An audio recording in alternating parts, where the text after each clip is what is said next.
Well, thanks again for joining me. Here, the writers continue in Hebrews 11 and 35. Women receive back their dead by resurrection.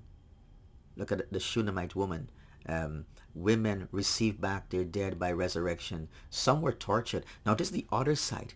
This is the flip side. We talked about the victories. We talked about the good things. We talked about God giving them victory in battles and walking through the Red Sea and things like that. But here is the other side of the story. Some were tortured, refusing to accept release so that they might rise again to a better life. Others suffered mocking and flogging, and even chains and imprisonment. You see, this is how much value they placed on God and their salvation. They were not going to compromise.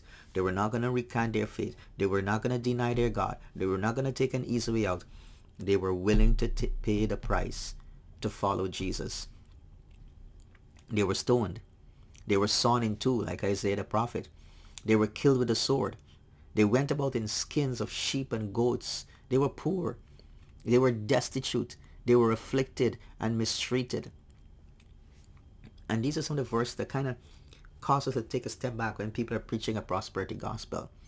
This is what these people went through. They were stoned. They were sawn in two. They were killed with a sword.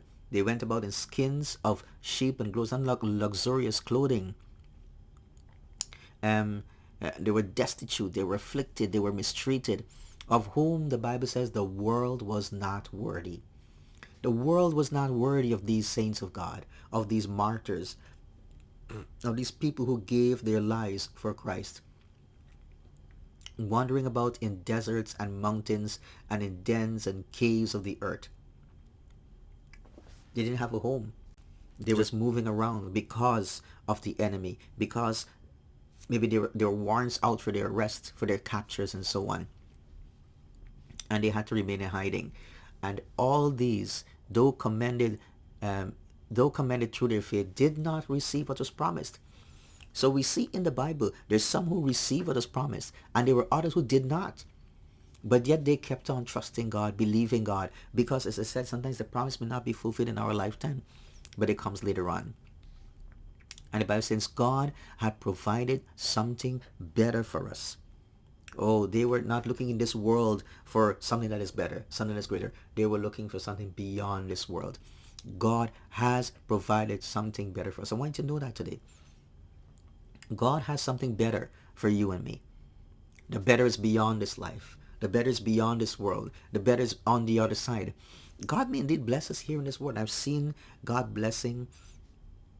God has been good to many of us. He's been wonderful to us, blessed us beyond what we can ever dream of. But it's still greater on the other side. God had provided something better for us, that apart from us, they should not be made perfect. They will not be made perfect, because here comes the church.